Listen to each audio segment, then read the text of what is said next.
Praise God. Shall we start together and sing this worship song? Praise God.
Shall we open our Bible in 2 Chronicles chapter 13, verse 12 to 15.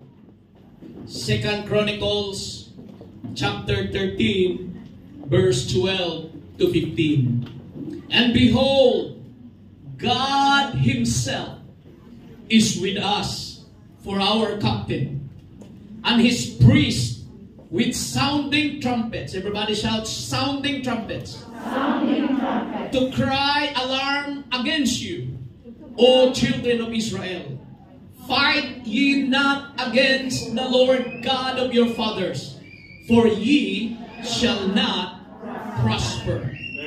Verse 13. But Jeroboam caused an ambushment to come about behind them. So they were before Judah, and the ambushment was behind them.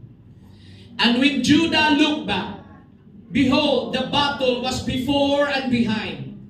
And they cried unto the Lord. And the priests sounded with the trumpets. Verse 15. Then the men of Judah gave a shout. Everybody shout, the men of Judah gave a shout. The men of Judah gave a shout. Can the men of New Life give a shout? Praise God. As the men of Judah shouted, it came to pass that God smote Jeroboam and all Israel before Abijah and Judah. I will bring to you a simple topic, praise God, this afternoon. Hallelujah. In his title, praise God, the trumpets of the priest. What is in the trumpets of the priest? When the trumpet of the priest is being sounded to cry for alarm, and when the people will give a shout, hallelujah, don't make a mistake, the scripture said, the Lord will do a miracle, hallelujah.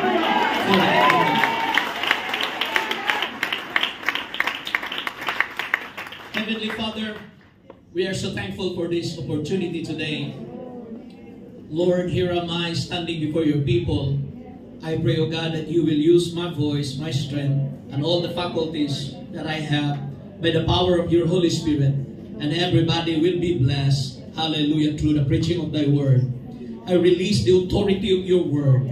In the name of Jesus, it will heal. I release the authority and power of your word. In the name of Jesus, it will comfort. It will save. Hallelujah. It will touch. And people who have not yet received the gift of the Holy Spirit, they will receive it today. In the name of Jesus Christ. Those who are fighting with battles in their life and trials, they will go out from this building with the greatest victory that they have ever experienced. As we are going to shout the trumpets and to blow the trumpets this afternoon. In Jesus' name we pray. Everybody shout amen. Amen. Clap your hands unto the Lord. I said, unto the Lord. You cannot para sa Kanya. Hallelujah. Blessed be the name of the Lord. Go ahead and take your seats. Praise God. Now, trumpets are a very well-known instrument in music. Amen. Yet, it is one of the most difficult instruments to be played. Because the mouthpiece of the trumpet, praise God, is very unique. The thickness of your lips will affect the sound. Kung gaano kakapal ang iyong labi, maapektuhan ang boses. Everybody shout amen. Amen. So I will show to you later why your lips, you should be careful of your lips because the thickness of your lips will affect the voice, hallelujah, and you cannot play the trumpet very well if your lips is very thick. If your lips is very thin, you cannot also play except if you are really gifted in that musical instrument. What I'm trying to emphasize, hallelujah, this afternoon when Paul wrote to the book of Hebrews, hallelujah, that we are offering God with the fruit of our lips in praises. Be careful when you praise God, hallelujah, because it will be affected with the thickness of your lips.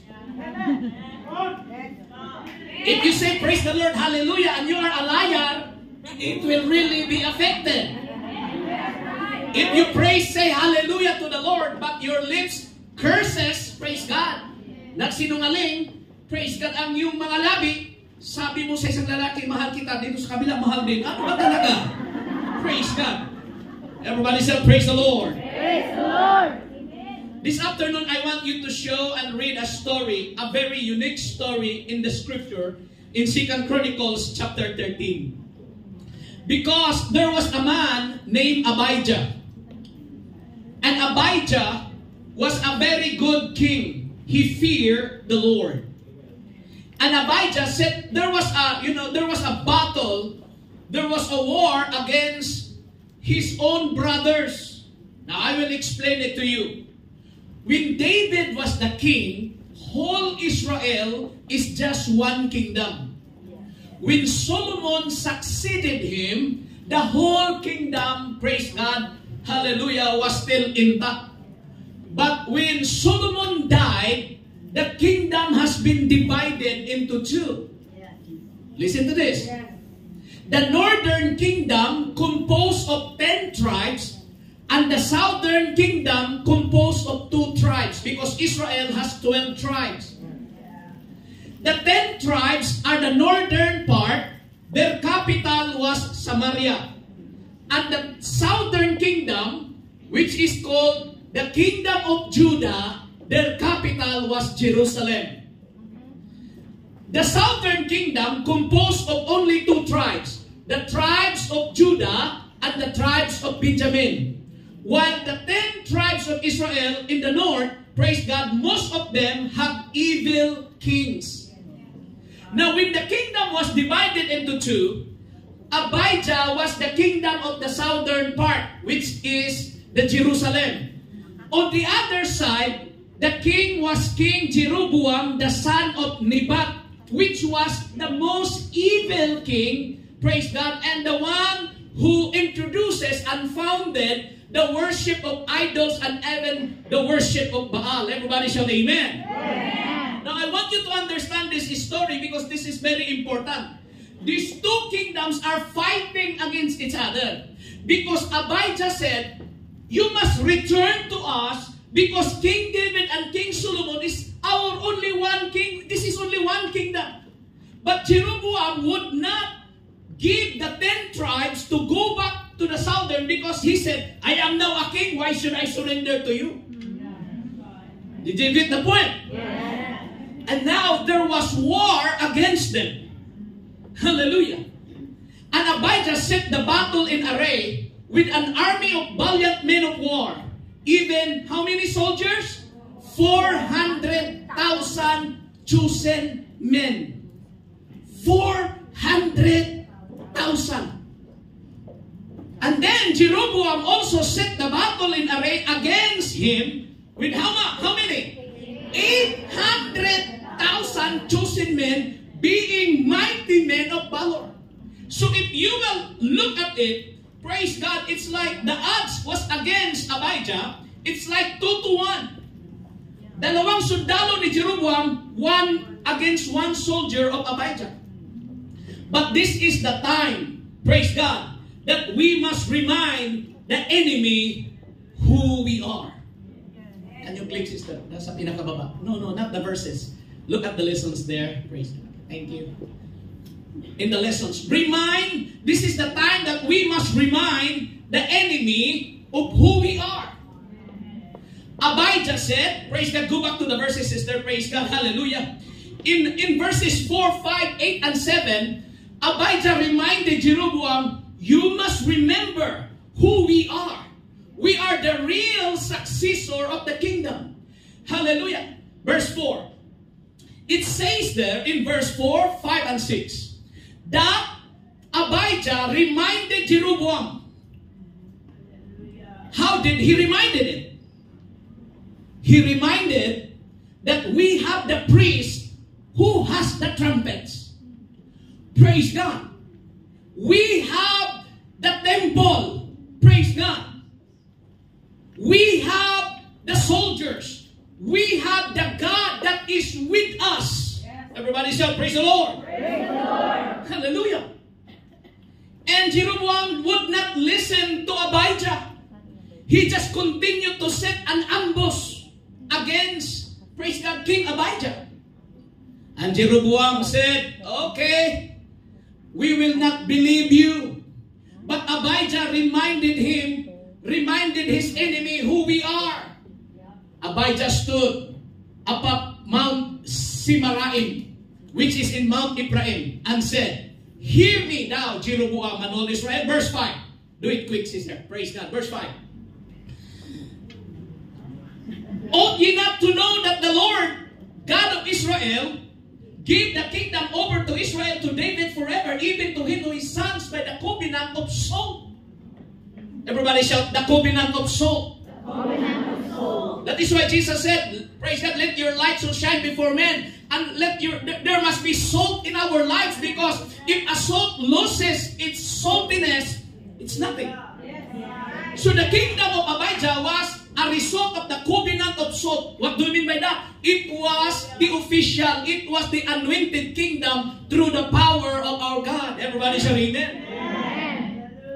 But even Abijah reminded Jeroboam, he said, but yet Jeroboam, the son of Nebat, the servant of Solomon, the son of David, is rising up and hath revealed against his Lord. Verse 7. What is the scripture said? In verse 7, there he pronounced this word. And there are gathered unto him vain men. So King Jeroboam on the northern kingdom, marami silang mga loko-lokong kasamahan. I don't care if the group is so big, kung karamihan naman sa kanila loko-loko. Praise God. Even if the group is just so small, but yet it is anointed by God and chosen by God, and the presence of God is there. Praise God. That's it. Everybody shout amen. Children of Belial, and have strengthened themselves against Rehoboam the son of Solomon, when Rehoboam was young and tender-hearted and could not withstand them. Verse 8. Hallelujah. Let's go. Verse 8. Have ye not cast out the priest of the Lord? Okay. 8. And now ye think to withstand the kingdom of the Lord in the hand of sons of David? And be ye great multitude, and there are with you golden calves which Jeroboam made for your gods. Stay there, sister. Because Jeroboam invented an idol. He made a golden calf. Praise God. Yung baka, pero gold siya at sinasamba nila. They worship the golden calves is their serving. Praise God, that Jeroboam invented, and yet the 10 tribes follow him. So blindly follow King Jeroboam. And Abijah reminded him, will you follow this man? He is a worshiper of idols.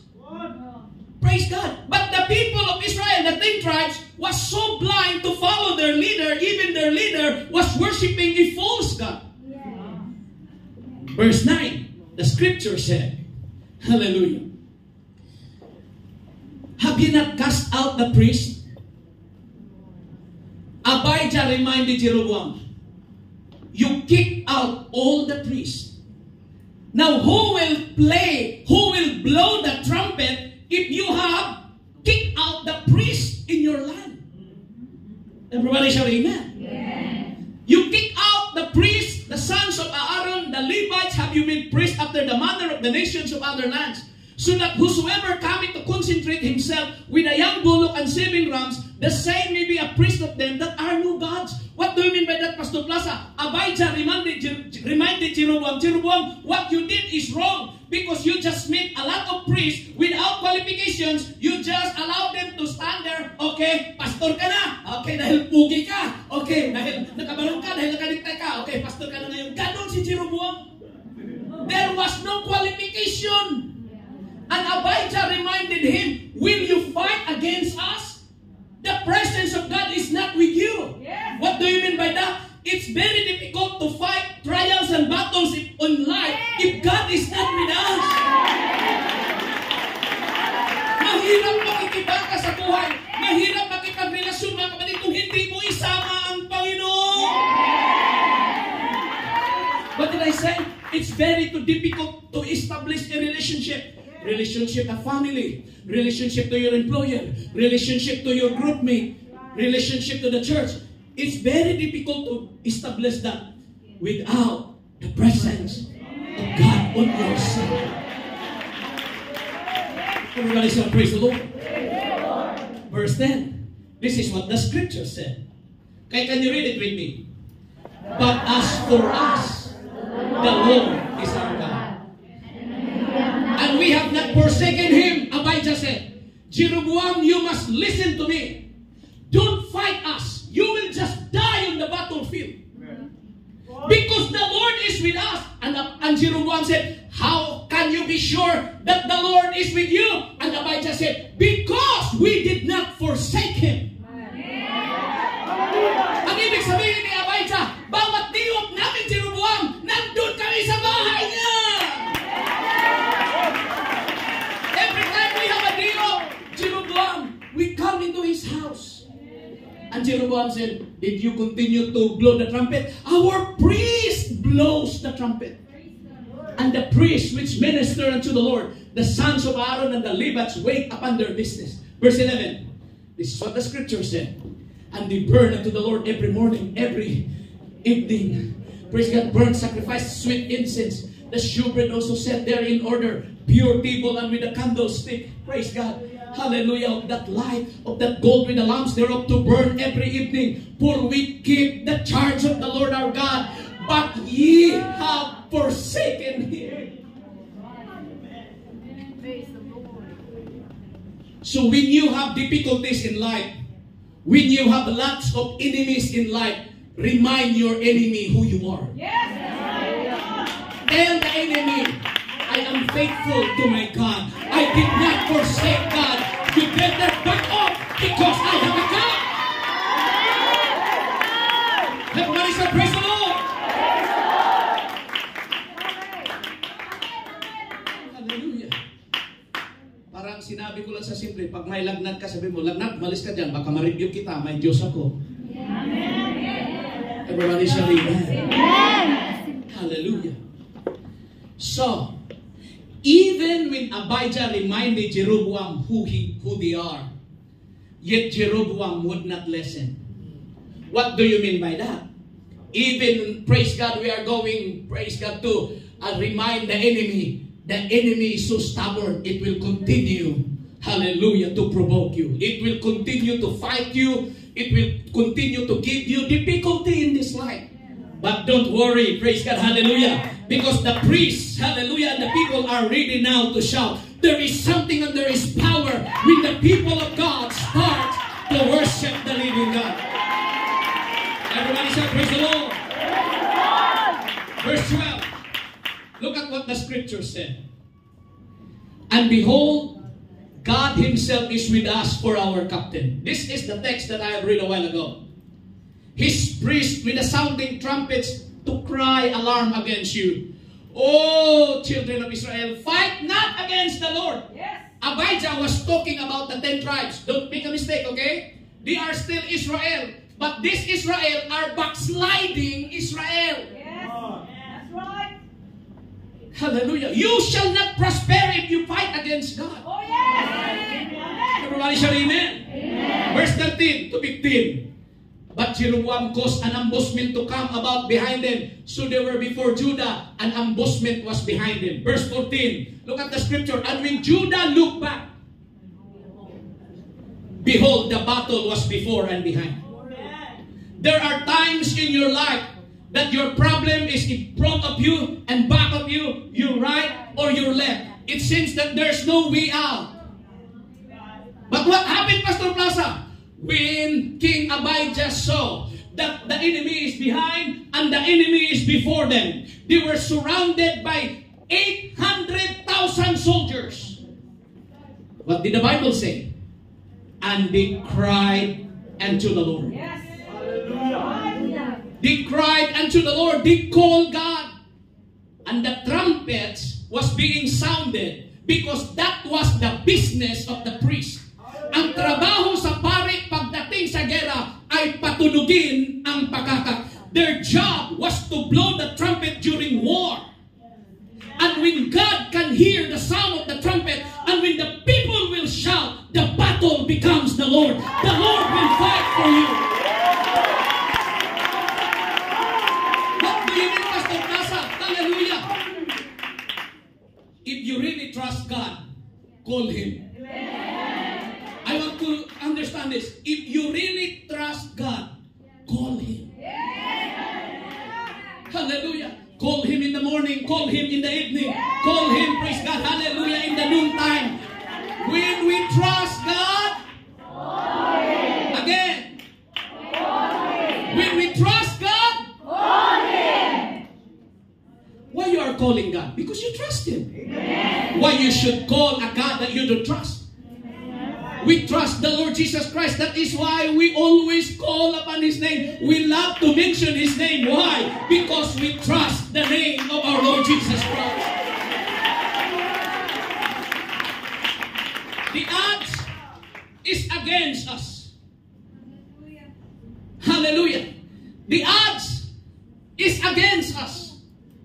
2-1. Praise God.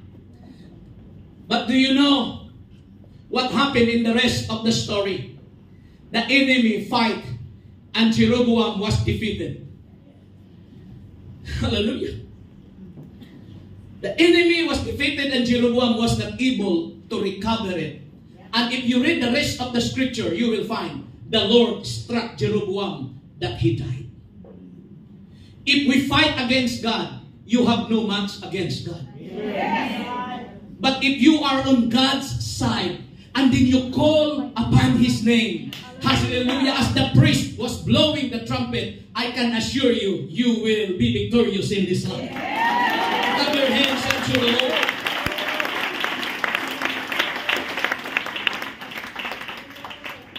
Now what happened? Abijah died also. He reigned in Jerusalem for just 3 years. It was just a very short period of time that he was their king. He died. But the good thing was, his son, in chapter 14, his son, King Asa, praise God, ay umaasa sa Diyos.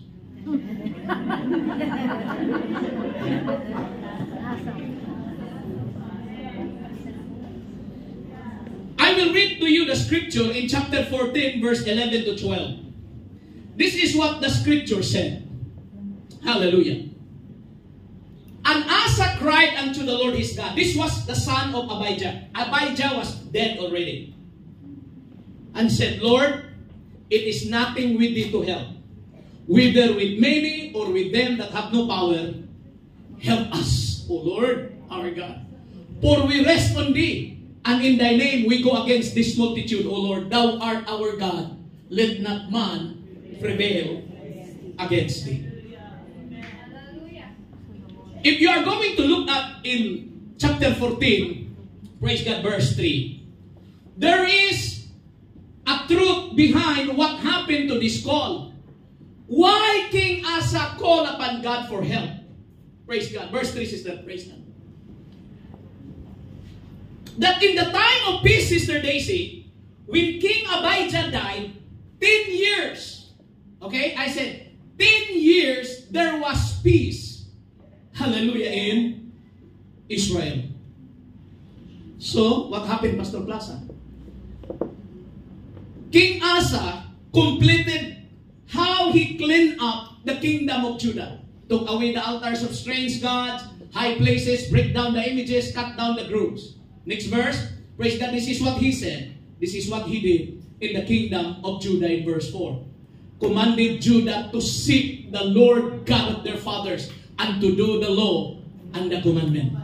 So King Asa, praise God, he told the people, everybody must seek God. Everybody must go to church. Everybody must pray. Everybody must worship. Everybody must seek the mercy of God.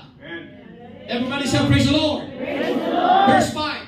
This is what the scripture said. And also, he took away all the cities, Judah, high places, images. Lahat ng mga astarte, lahat ng mga imahen, tinanggal, sinunog, mga kapatid ni Asa. And the kingdom was quiet before him. There was no more war, there was no more trouble, because they take away the abomination upon God. Things that God is so angry because of what they did. King Asa take it out from the land.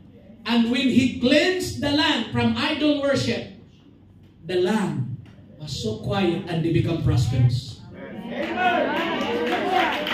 That is the picture. Praise God. Maybe in your life, you are here in Hong Kong for so many years, but you look at it, it seems that you did not prosper. Parang hindi umuusad ang iyong buhay. Parang hindi umaasinso ang iyong buhay. Baka may dapat kang linisin sa buhay mo. Baka may dapat kang dandalin sa buhay mo. Hallelujah, so that your life will become quiet and prosperous. You serve the Lord for a long time, and yet you look at yourself, it seems that you did not prosper financially, physically, and spiritually. I think, praise God, this is scripture, praise God, hallelujah, has a revelation to us. It's time to clean our mind, our heart. Everybody say, praise the Lord. Praise the Lord. Verse 6. Look, follow me. And he built fenced cities in Judah, for the land had rest. Look at this. And he had no war in those years. There are times in our lives na makapahinga ka rin sa gastusin. Gira talaga, pastor. Puro resibo. Basyo na, pastor. Wala na akong bala. There will be times in our lives that you can say, you will prosper, you will increase. But listen to the truth this afternoon, because there would be a sudden change in the story. The scripture said that he had no war in those years. To those who are working here for so long, like 5 contracts or 10 contracts, there may be a contract in your life that you can say, oh, that contract, Pastor Plaza, was really a blessed contract. I toured around Europe with my employer. Bonus after bonus. But when the pandemic came, the bonus was affected by COVID virus. There will be years in your life that is so peaceful. Your husband is a very good friend to you. Until now, still a good friend. But there may be years that you say, it's It's the Cold War, Pastor Plus. But thank God, we survived.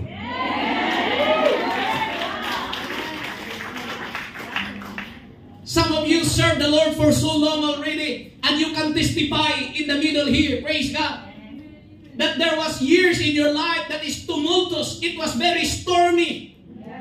Lots of typhoons. Mabait ang amo, generous ang amo, kaso lang problema sa anak, problema sa pamilya. It seems, praise God, na parang balancing, praise God, hallelujah. Wala nang problema ang husband ko, pastor. Wala nang problema ang anak. I have no more problem with my husband. I have no more problem with my children. But my employer is a problem. Kailan ba ito, pastor? Yung lahat okay. Just continue to serve the Lord. Just continue to call upon His name. Everybody say, praise the Lord. There was no more war. The question is why? Why there was no more war? There was lots of neighboring kingdoms that want their gold. Here's the reason. Because the Lord. Everybody said, because the Lord has given him rest. Oh, that's our prayer. Lord, give me rest. But do not pray for rest and peace. Just give me rest. Everybody say, praise the Lord. Just give me rest. Because if the Lord will give you rest, it is quiet, it will be prosperous. Everybody say amen. Now in the New Testament, we know exactly what is the real rest. Because in the New Testament, if you receive the Holy Ghost, you have the divine rest. At kapag puno ka sa Espiritu, if you're filled with the Holy Spirit, no enemy will try to harm you. No enemy will start a fight. Because one rebuke of the name of Jesus to them, they will just fly away. But if you are not filled with the Holy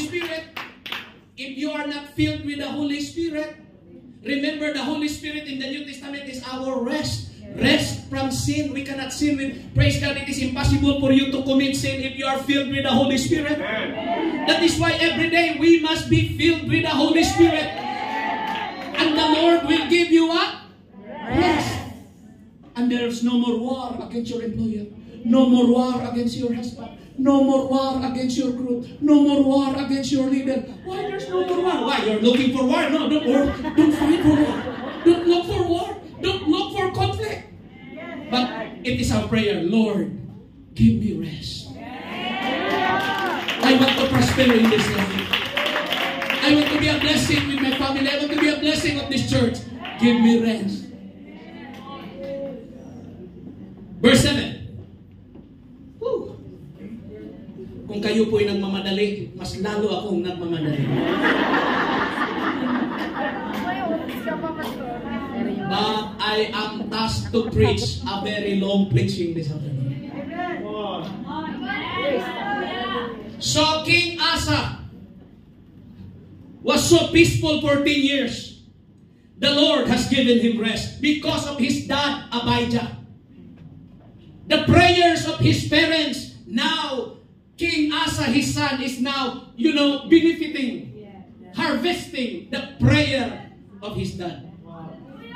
Daddy, your prayer today will be a benefit for your children. When we are gone, our children will enjoy the blessing of the Lord. What we planted in prayer today in the Spirit, our children, your grandchildren, hallelujah, will harvest the blessing. Kaya kayong ayaw mag-asawa, ipag-pray nyo na lang yung aming mga anak. Kasi wala kayong ipag-pray. Everybody shout amen. Therefore he said unto Judah, okay, when there was peace in the land, King Asa said, okay, people of Judah, listen to me. Let us build these cities. Okay? When you have no trouble, walang utang babayaran, walang nagkasakit, ang dami at malaki ang kapital mo para magnegosyo ka. Yes. That's right. That's right. Asa said to the people, let us build cities, make about them walls, towers, gate, bars, while the land is yet before us. Because we have sought the Lord our God, because we are seeking the Lord our God. We have sought Him, nahanap natin siya, and He had given us rest on every side. So they built, and what happened? They prospered. If the Lord will give you a blessing, everything you work in your hand, negosyo, mag-start ang ano-ano mga kapatid, you will prosper. I said, you will prosper. Clap your hands unto the Lord. Verse 8. Verse 8. And Asa, here we go. 10 years of peace, 10 years of blessings, yet in a twinkling of an eye, it was changed. But at least, they already built in the cities. At least, they have already built in the wall. Everybody shall amen. In those years that you serve the Lord, there is peace and joy while you are serving here at New Life. Come on, build your prayer life. Build your, you study more. Praise God, because that will be your wall. That will be your defense. In times that the enemy will come. Did the enemy come? Yeah. The enemy come in verse 8. And Asa had an army of men that bear targets and spears. Out of Judah, how many? 300,000. And out of Benjamin that bear shields and draw bow, 240,000. All these were mighty men of valor. More than 500,000 soldiers. Hallelujah, the soldiers of King Asa. 500,000, more than. But the enemy came with 1,000,000 soldiers. Verse 9, hallelujah. And there came out against si Sira na taga-Ethiopia. Sira talaga ito si Ethiopia. And there came out against them Sira, the Ethiopian, with an host of how many? 1,000. If you have calculator, don't do it now. If you times 1,000 times 1,000, it's 1,000,000. Just imagine, the army of King Asa is 540,000, while the enemy is 1,000,000 foot soldiers plus 300 chariots. Saan sila pumunta? Kay Marisa!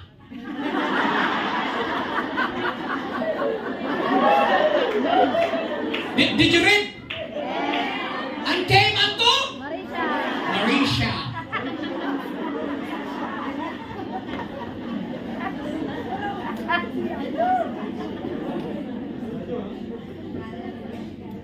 So the battle was set in the valley of Marisha.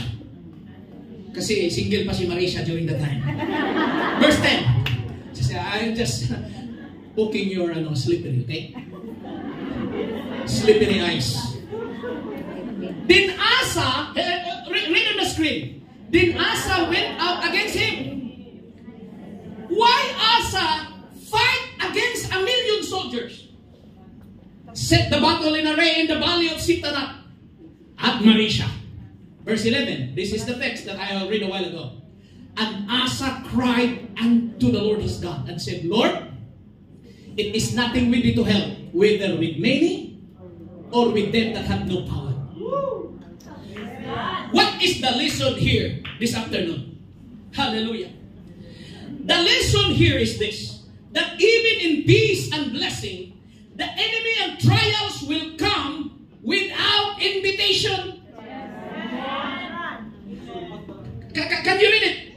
Even in peacetime and blessing, the enemy will come without an invitation.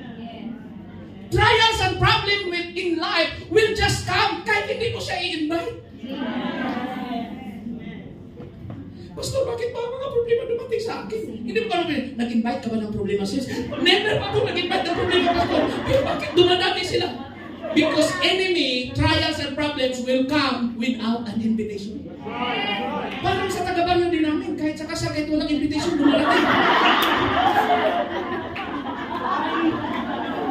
I don't know in Indonesia, Sister Vera, if there is a wedding, praise God, if people were not invited, will they come or not? Except maybe if they are invited. I don't know in Madagascar, sis. If there is a wedding party, the people will come if there is an invitation, or they will just come even without invitation. there is always, the proper is, you will come if there is an invitation. Why you come here this afternoon? Because the Bible invited everybody, come and let us worship the Lord. The heaven has an invitation. So if you go back, Sister Praise God, to that verse, in verse 11, when King Asa realized that his enemy is 1 million and his soldiers is just 500,000, he told God, it doesn't matter if you have or have not. When you ask for help, God will help. Yes. Let us finish that verse. And Asa cried unto the Lord his God and said, Lord, it is nothing with thee to help, whether with many or with them that have no power. What does this mean? Even if you are weak, wala kang savings, ang dami pang babayaran, ang dami pang humihingi, feeling mo you are very weak, feeling mo you are very empty. But if you will just cry us to the Lord, Lord, I know that you can help with many, and I know you can help also with them with your power. Just help us, Lord God. Help us, Lord God. Why? We rest on Thee. Sa iyo kami, Panginoon, nakasandal. And in Thy name, we go against this multitude. 1 million, Lord. 1 million, Lord. Did you say that? O Lord, Thou art our God. Let no man prevail against Thee. Hallelujah. Man will not prevail against God. That is why the Bible said, if God is with us, who can be against us? Why? For greater is He that is in me than he that is in the world. Clap your hands unto the Lord. Hallelujah. Verse 12, the scripture said, so the Lord, everybody shout, so the Lord. So the Lord. Bakit si Lord nag-respond? Why the Lord responded to the prayer of King Asa? Because they cry for help. So the Lord smote the Ethiopians before Asa and before Judah, and the Ethiopians fled. I will go to my main message this afternoon. The trumpets of the priest. Why King Abijah was saved, hallelujah, by the ambushment of Jeroboam? Because there was a priest who blew the trumpet and the people shouted. Now, I want you to see where in the scripture, Pastor Plaza, in the laws of Moses, that God told them during war, you must blow your trumpet. In Numbers chapter 10, hallelujah, verse 8 to 10. This is what the scripture said. And the sons of Aaron the priest shall blow with the trumpets, and this shall be to you for an ordinance forever throughout your generations. It is God who said, the sons of Aaron the priest must be the one to blow the trumpet, and this law must be forever to your generation. And if you go to war in your lands again, the enemy that oppress you, then ye shall blow an alarm with a trumpet. And when the priest will blow the trumpet with an alarm, God said, when I can hear the sound, and ye shall be remembered before the Lord your God, and ye shall be saved from your enemies. Yes. That is why Abijah told Jeroboam, you have kicked out the priest. Who will blow your trumpet? That's right. Now I want you to understand this. Jeroboam kicked out all the priests. He stopped the priestly job in the tabernacle. That is why Abijah said, who will blow the trumpets according to the law? That is why don't fight us, because the Lord is with us. We have still the priest, we have still the trumpet, and we have the people ready to shout.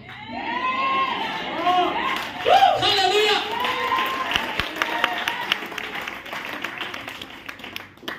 Now, if you look at verse 1, 2, and 3 in the same chapter, hallelujah, the Bible said that it was God who commanded. Praise God. It was God who commanded Moses to make the trumpet. Hallelujah. Come on, show sister. Verse 2. Follow what I say. make thee, God said, saying to Moses, make thee 2 trumpets of silver. Of a whole piece thou shalt make them, that thou mayest use them for the calling of the assembly and for the journeying of the camps. There was a significant, praise God, of that trumpet. And the allowed to play are only the sons of Aaron. Why? God anointed them to play the trumpet. Hallelujah. No other clan can play the trumpet. Only the priest can play the trumpet. But in the Old Testament, praise God, in that lesson system, praise God, in the Old Testament, only the priests are allowed to blow the trumpet. I repeat it again. In the Old Testament, only the priests are allowed to blow the trumpet ceremonially. But in the New Testament, hallelujah, in the New Testament, hallelujah, what is in the New Testament, Pastor Plaza? In the New Testament, praise God, since we are the chosen generation, in the New Testament, all who are redeemed by the blood of Jesus Christ are now royal priesthood.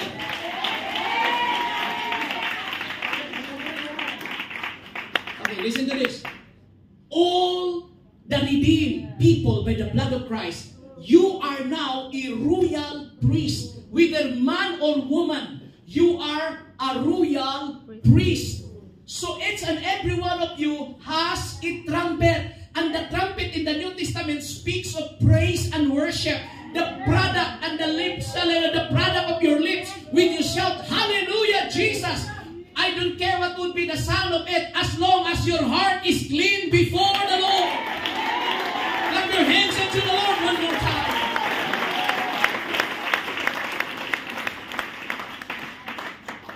Next verse, praise God, hallelujah, in the screen, hallelujah. Numbers, sa sunod sa lesson, sister, praise God.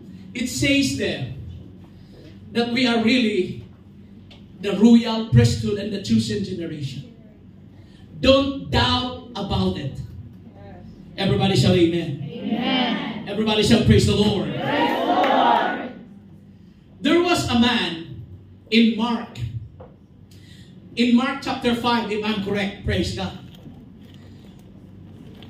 The disciples were walking with Jesus. And here we go. While he yet spake, there came from the ruler of the synagogue's house certain which said, thy daughter is dead. Why troublest thou the master any further?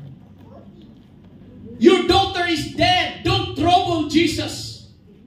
Do you know that when the news came to this man, Jesus heard in verse 36, what does, praise God, Marites told this guy. As soon as Jesus heard the word that was spoken, listen, look at the screen. As soon as Jesus heard the word that was spoken, he saith unto the ruler of the synagogue, be not afraid, only believe. Clap your hands unto the Lord. Hallelujah. Hallelujah. And you must know that the blowing of the trumpet is not just for war. Because if you will go back to Numbers chapter 10, verse 10, hallelujah, this is what the scripture said. That in the time of war, hallelujah, you must blow that trumpet. Yes. Because it was God who told them. Praise God. But the scripture also said, in the time of your solemn days. Hallelujah. In the time of your solemn days. In the time of your gladness, blow the trumpet. In the day of your gladness.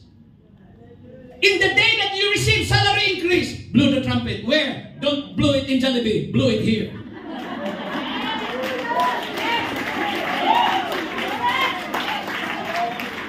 Everybody say, praise the Lord. Praise the Lord. Huwag kang sumigaw doon sa tram. Yay! Salary increase! Shout it in the altar and thank God for that salary increase. In the day of your gladness, this is your birthday. Shout to the Lord, Lord, thank you for another year.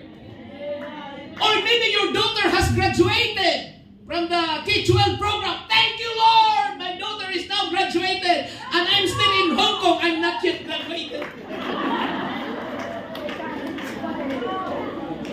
College pa lang ang anak mga kapatid eh.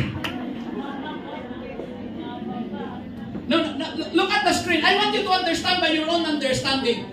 God said, during the war, you must blow the trumpet. Why? So that God can remember you and He will save you from your enemies. But God added, not just in war, but during the time of your gladness, blow the trumpet. In the time of your what? Solemn days. Yung mga araw na para kang estatwa sa loob niya sa bahay niya ako.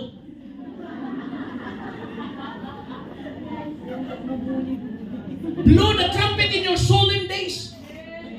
That even in your sadness, even in your loneliness, sometimes you feel homesickness. Na homesick ka, hindi dahil sa refrigerator doon, yung nakatira doon. But you must blow your trumpet during your solemn days. What else? In the beginnings of your months, because these are ceremonial, praise God, hallelujah, of the people of Israel. You shall blow with trumpets over your burnt offerings. Every time you come to the Lord, blow your worship. Hallelujah, sacrifices of peace offering. That may be a memorial before your God. I am the Lord your God. Have you read the word of the Lord? Yes. Do you believe? Yes. My question is, will you believe? Yes. When the daughter of the ruler of the synagogue heard that his daughter is dead, Jesus said, don't worry. You must only believe. So this afternoon, the blowing of trumpets is no longer our business. It's not only exclusive to us, but it is given to all the redeemed.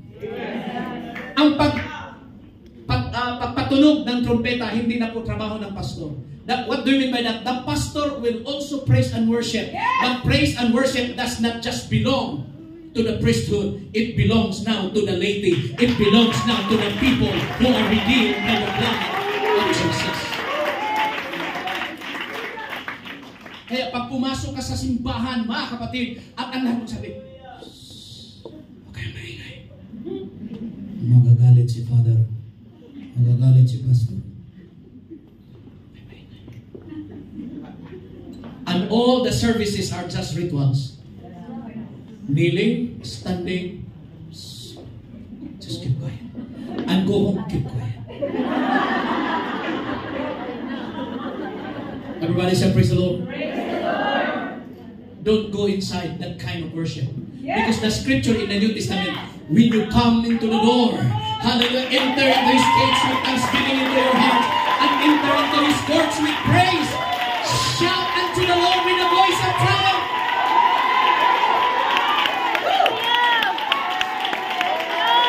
Yan. Yan ang ibig kong sabihin. Tagalogin ko po. Pag pumapalakpak ka, ang ibig sabihin, nare-ready mo na yung trumpeta. Pag sumigaw ka na, pinapatunog mo na yung trumpeta.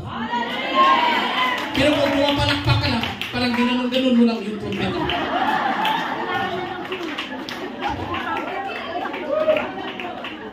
E paano kung matanggal yung mouthpiece?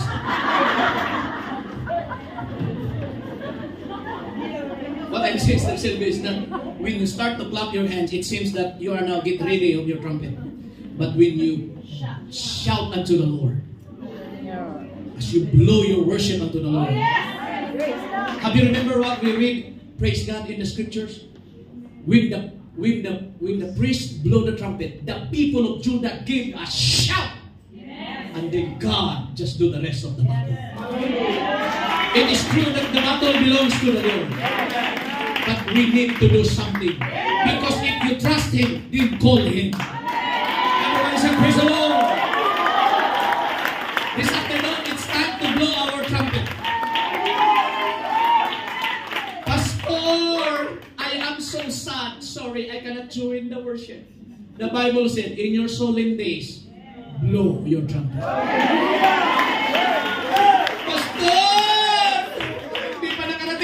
Iwan kong saan na punta yun. Blow your trumpet. Praise Him. Hallelujah. Praise Him. Shall we stand together?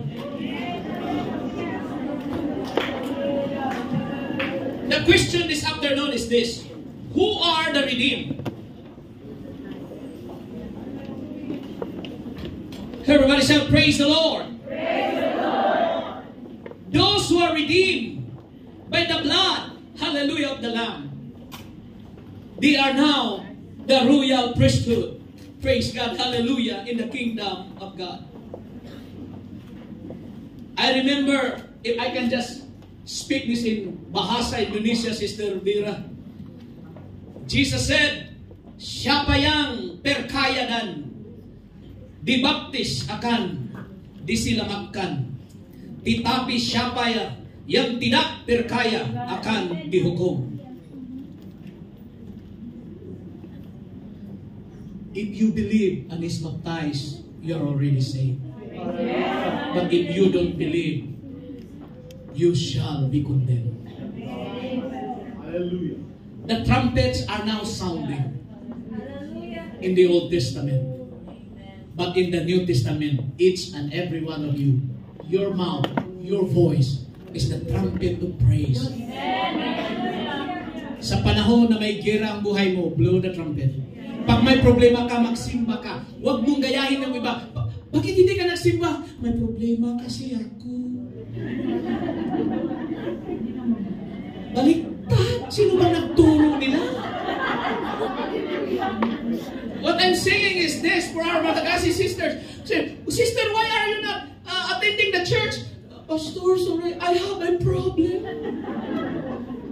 When you have a problem, that's the time you bring your trumpet here. When you have trouble, that's the time you bring your worship here. When you have loneliness, that's the time you need to gather here and let us give one shout unto the Lord. Come on, in the name of Jesus, release your voice to call upon the name of Jesus. Jesus, you are the King of Kings and the Lord of Lords. If you have not yet received the Holy Ghost, when you shout the name of Jesus,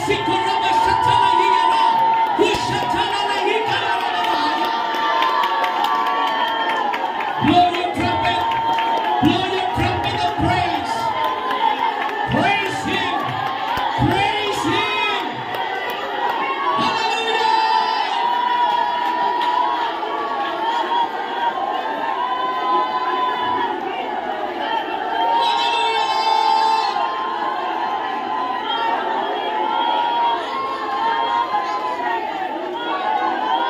Patulugin mo ang iyong pagpupuri. Ilabas mo ang iyong boses